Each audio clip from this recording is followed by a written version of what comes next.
पूरी में भव्य रूप से जो है जगन्नाथ स्वामी की रथ यात्रा निकाली जाती है, अच्छे तरीके से तैयार रहते हैं। हम जानना चाहेंगे तमाम दर्शकों की यह भी उत्सुकता है कि जगन्नाथ स्वामी का रथ यात्रा किस तरीके से निकलता है और क्या कुछ इसका इतिहास है, अब बताएंगे। एक जगह में हूँ, वो जगह में मेरे को पूजा किया जाता है और मेरे को लाके यहाँ पूजा करो। तो उनका इसके बाद नींद टूट गया। 3 ठो लकड़ी तैरते तैरते आ रहा है, देखे और जोर से कीर्तन के पूरा 3 लकड़ी आके किनारे लग गई। 90 साल का बुजुर्ग एकदम थरथराते आए, बोले महाराज मैं मूर्ति बनाऊंगा ना। 21 दिन तक वो मंदिर में दरवाजा बंद रहेगा और मैं अंदर में रहूंगा। 21 दिन तक मेरे को खाना नहीं चाहिए, पीना नहीं चाहिए, कुछ नहीं चाहिए, मैं मूर्ति बनाते रहूँगा। नहीं बना पाओगे, मर जाओगे अंदर, ना कुछ नहीं होगा, मैं बनाऊंगा। जब दरवाजा खोले वो तीनों मूर्ति बन गए थे, जगन्नाथ, बलभद्र और सुभद्रा, तीनों मूर्ति बन गए थे। तीनों मूर्ति जब बन गए थे, उनका नाम क्या है वो नहीं जानते थे। राजा बोले मैं तो मंदिर बनाया हूँ, लेकिन मैं एक वर मांगता हूँ महाप्रभु, मेरा वंश में कोई नहीं रहेगा, ना बेटा रहेगा ना कोई रहेगा, कोई नहीं रहेगा मेरा वंश में। तो जगन्नाथ बोले तुम दुखी मत हो, मैं हर साल 9 दिन के लिए तुम्हारा वहाँ रथ में बैठ के जाऊंगा। आज से तुम मेरा मौसी हो, मौसी का घर मैं हर साल मैं निकलूंगा, जाऊंगा 9 दिन के लिए। देश में रहने वाले करोड़ों हिंदू इस बीच इंतजार कर रहे हैं जगन्नाथ स्वामी के दर्शन का, और सेक्टर 4 से हर साल जो है यहाँ से जगन्नाथ स्वामी का रथ यात्रा निकलता है। और यहाँ उड़ीसा से कारीगर आए हैं, उनसे हम जानेंगे कि क्या कुछ यहाँ की जो है तैयारी इन्होंने की है, और साथ ही मंदिर की जो भी विशेषताएं हैं और जगन्नाथ स्वामी की रथ यात्रा क्यों निकलती है, सारी चीज़ों के बारे में जानेंगे। सबसे पहले भैया, आप कब से यहाँ की ये सारी चीज़ों तैयारी देख रहे हैं? अभी हम 3 महीने से यहाँ आए हैं। ये प्रवेश द्वार, जो गेट और शेर, ये सबको बनाने के लिए हम खास उड़ीसा से आए हैं, नयागढ़ डिस्ट्रिक्ट से। हमारा जो खास काम है केवल मंदिर और ऐसे डिजाइन गेट बनाना, यही काम है। हमारा पूर्वजों ने कोणार्क मंदिर, पुरी मंदिर, ये सब बनाए थे। तो आप यहाँ मतलब हर साल भिलाई आते हो कि अलग अलग जगहों पर भी जाते हो? अलग अलग जगह पर भी जाते हैं हम। ये पहली बार है भिलाई आए हो? नहीं, पहले तो हम आए थे 2013 में आए थे शिव मंदिर बनाने के लिए, और इसके बाद हर साल आते हैं, कुछ ना कुछ काम होता रहता है। और इस साल भी हमको बुलाया गया है प्रवेश द्वार गेट को बनाने के लिए। तो हम देखते हैं कि पूरी में भव्य रूप से जो है जगन्नाथ स्वामी की रथ यात्रा निकाली जाती है, अच्छे तरीके से तैयार रहते हैं। हम जानना चाहेंगे तमाम दर्शकों की यह भी उत्सुकता है कि जगन्नाथ स्वामी का रथ यात्रा किस तरीके से निकलता है और क्या कुछ इसका इतिहास है, अब बताएंगे। जी, जब जगन्नाथ मंदिर पहले जब बना तो पुरी का राजा इंद्रदुम्न ने जगन्नाथ मंदिर को बनाए। उसमें प्राय हजारों कारीगर उस मंदिर में बनाए। बनाने के बाद लेकिन मंदिर तो बना दिए, लेकिन कौन सा भगवान को बैठाएंगे उनको मालूम नहीं था। तो इंद्रदुम्न राजा ब्रह्मा जी के पास गए थे, जो आप आके हमारा मंदिर में विराजमान कीजिए। तो ब्रह्मा जी बोले जे हम नहीं जाएंगे। तो जो है भगवान को जो बैठने वाला वो भगवान विष्णु ही जाने। तो फिर आए, आने के बाद उन्हीं को मतलब रात में सोए थे वो, उन्हीं को शून्यवाणी हुआ। शून्यवाणी का आवाज़ उसको सुनाई दिया, जे मैं एक जगह में हूँ, वो जगह में मेरे को पूजा किया जाता है और मेरे को ला के यहाँ पूजा करो। तो उन्हीं का इसके बाद नींद टूट गया। नींद टूटने के बाद रात भर वो सो नहीं पाए। सुबह उनका जो महामंत्री थे विद्यापति, उन्हीं को बुलाए। बुलाने के बाद उनको बोले जे जाओ, जहाँ पे भगवान है उन्हीं को लेके आओ। वो पूरा ताजुब हो गया, भगवान कहाँ मिलेंगे?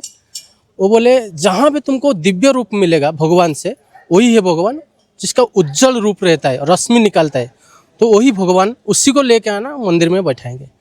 तो विद्यापति ने क्या किया, विद्यापति ने सारा देश पूरा ढूंढा खोजने के लिए।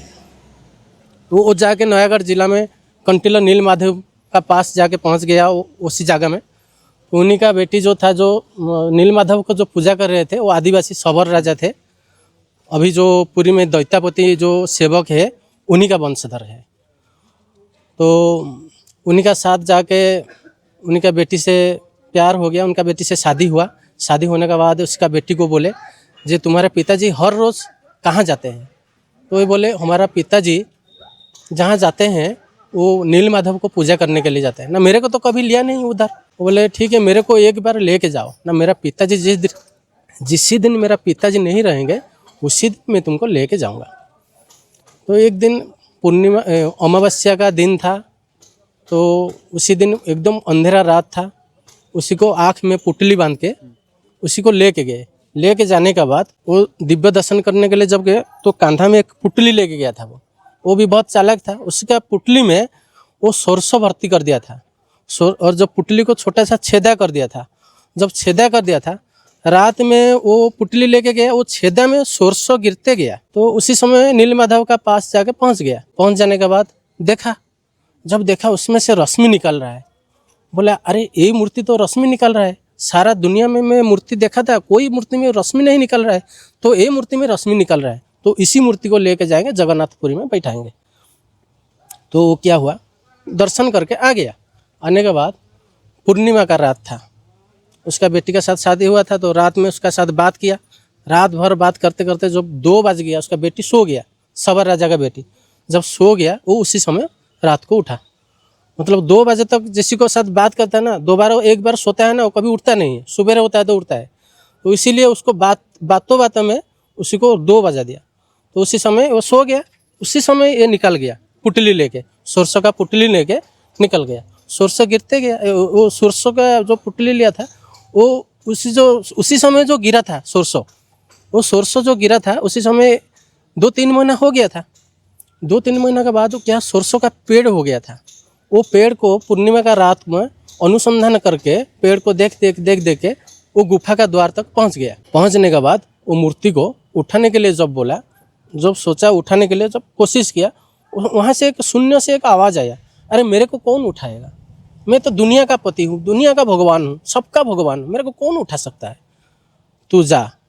और जो दधी समुंदर है, सागर का किनारे पुरी में हरिनाम कीर्तन करना, हरिनाम जब कीर्तन करोगे तब मैं आऊँगा समुंदर में। तो वो चला गया, वो जो विद्यापति थे वो छोड़ के चला गए जब उसी समय उस मूर्ति में जो रश्मि था, मतलब जो तेजस से जो रश्मि निकल रहा था, वही बंद हो गया और उसी का साथ वो फिर चला गया। राजा बोले अरे क्या हुआ, तुमने मूर्ति लेके नहीं आया, भगवान को लेके नहीं आया ना। महाराज ऐसे ऐसे बात है और भगवान मेरे को ऐसे ऐसे बोले हैं जे आप जाके समुंदर किनारे हरिनाम कीर्तन करेंगे तो समुंदर से वो आएंगे। तो पूरा हाथी घोड़ा ये सब लेके सैन्य सामान सब लेके गए समुंदर के किनारे पुरी में।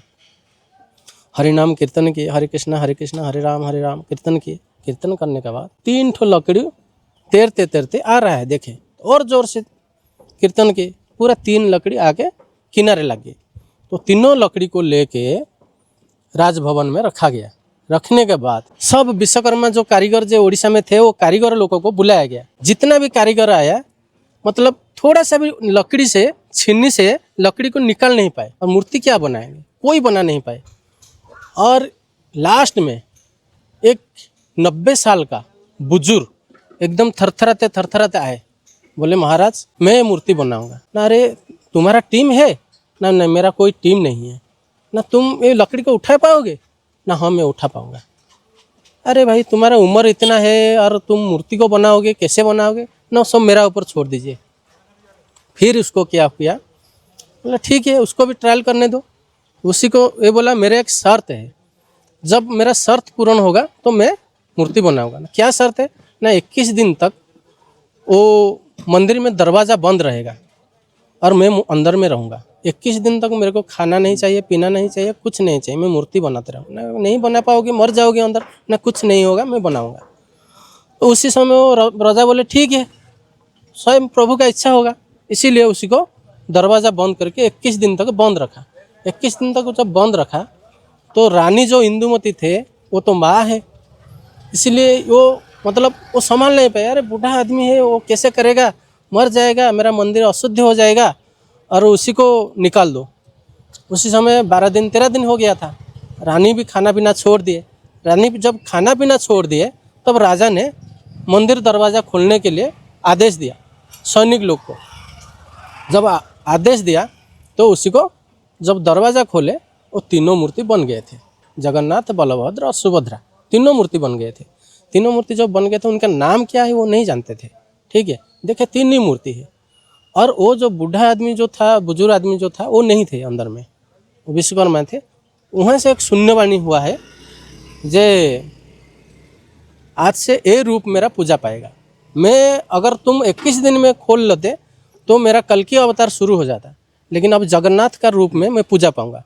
और 21 दिन तुम नहीं खोले, आधा दिन में खोल दिए, इसलिए ये जो आधा अधूरा मूर्ति मेरा है उसी रूप में मैं पूजा पाऊंगा। मैं जगत का नाथ हूँ, मेरा नाम है जगन्नाथ। उसी दिन से जगन्नाथ का रूप से वो पूजा पाए। तो उन्हीं का जो सेवा करने के लिए सब सेवक लोग को बुलाया गया।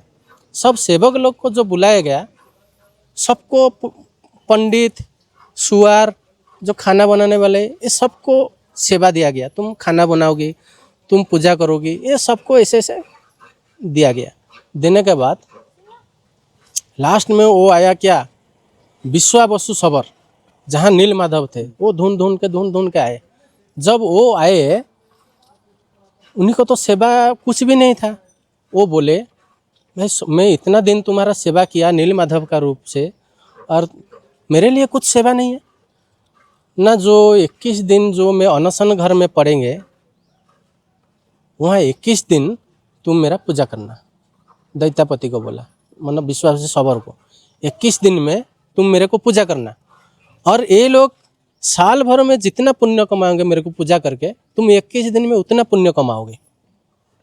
ठीक है, उसी दिन से। और उसी को भी और एक दिया, वरदान दिया, जे तुम ही लोग जाओगे 12 साल में, मैं जब ये शरीर त्याग कर दूंगा। जगन्नाथ भगवान का 12 साल में शरीर त्याग करते हैं। ठीक है, ये शरीर जब त्याग कर दूंगा तो तुम ही लोग ही जाना, मेरे को उसी पेड़ को लेके आना, मेरे को बनाना। मतलब ला के आओगे, कहाँ पर मैं हूँ, मैं तुमको दिव्य दर्शन दूंगा और तुम मेरे को लेके आना, उसी पेड़ में मेरा मूर्ति बनेगा। ठीक है। इसका बाद जो रानी थे, इंदुमती रानी, जो गुंडीचा रानी थे, उनका नाम गुंडीचा है। ठीक है, उनको गुंडीचा भी बोला जाता था। तो राजा को जब बोले, राजा बोले मैं तो मंदिर बनाया हूँ, लेकिन मैं एक वर मांगता हूँ महाप्रभु, मेरा वंश में कोई नहीं रहेगा, ना बेटा रहेगा ना कोई रहेगा, कोई नहीं रहेगा मेरा वंश में। महाप्रभु बोले, अरे क्यों ऐसे वर क्यों मांगते हो ना, अगर मेरा वंश में कोई रहेगा, मेरा वंशधर लोग बोलेंगे मेरा दादाजी बनाया है, मेरा पिताजी बना है, मेरा परदादा बने, वो सब अपना अधिकार कर लेंगे, इसीलिए मेरा वंश में कोई नहीं रहेगा। तो उसी समय जो गुंडीचा रानी थे उन्हीं का, तो वो थोड़ा दुखी हो गए। अरे मेरा बेटा बेटी कुछ नहीं हुआ, अरे बोलते हैं मेरा वंश में कोई नहीं रहेगा, वंशधर कोई नहीं रहेगा, तो इतना बड़ा मंदिर कैसे चलेगा। वो थोड़ा दुखी हो गए। जब दुखी हो गए तो जगन्नाथ उन्हीं का मन का बात सुन लिया। जब सुन लिया तो उन्हीं का जगन्नाथ बोले, तुम दुखी मत हो, मैं हर साल 9 दिन के लिए तुम्हारा वहाँ रथ में बैठ के जाऊँगी। आज से तुम मेरा मौसी हो, मौसी का घर मैं हर साल मैं निकलूँगा, जाऊँगा 9 दिन के लिए। इसीलिए 9 दिन के लिए रथ यात्रा बनाया जाता है। इस बीच जो है रथ यात्रा से पहले यह भी एक कहा जाता है ना कि जगन्नाथ स्वामी को बुखार है। इस चीज़ के पीछे क्या कुछ कहानियाँ बताएंगे आप? हाँ, देखिए जगन्नाथ जी का जो है, हमारा जैसा शरीर है, शरीर जैसे हम त्याग कर देते हैं, उन्हीं का भी ये शरीर है, जीवंत शरीर है वो। मतलब दारू ब्रह्म जो है वो जीवंत है। इसीलिए हमको जैसे धरित्री में रहकर हमको जैसे बुखार होता है, उनको भी बुखार होता है। साल में एक बार बुखार होता है, हमको तो 2-4 बार बुखार हो जाता है, ठंडा बुखार शरीर होता है, उन्हीं का भी बुखार होता है। इसीलिए बुखार उनको होता है। जब स्नान मंडप में स्नान किया जाता है, वो स्नान पानी में नहा के उनको बुखार हो जाता है, 21 दिन के लिए बुखार हो जाता है। बुखार होने का तो मेडिसिन भी दिया जाता है भगवान को। मेडिसिन देने के बाद वो ठीक होते हैं, ठीक होने का बाद फिर रथ में आते हैं। तो इस प्रकार से ये कारीगर हैं जो उड़ीसा से यहाँ आए हुए हैं छत्तीसगढ़। अक्षय तृतीया का जो समय होता है उस समय रथ का निर्माण काम चालू हो जाता है और ये कारीगर भी हैं उसी समय से आए हैं। यहाँ जो है जगन्नाथ स्वामी मंदिर में जो है सेवा दे रहे हैं। बाकी इन्होंने पूरी तरीके से बताया कि जगन्नाथ स्वामी का रथ यात्रा किस तरीके से निकाला जाता है, क्यों निकाला जाता है और किस प्रकार से जो है पूरी की जो कहानी है, जगन्नाथ स्वामी की जो कहानी है, कारीगरों ने बताया, क्योंकि ये उड़ीसा से आए हैं, अच्छे तरीके से जानते हैं इस जगन्नाथ पुरी की पूरी कहानी। बाकी आप कमेंट में जय जगन्नाथ लिखना ना भूलिएगा और केपी न्यूज़ को सब्सक्राइब कर लीजिएगा। धन्यवाद।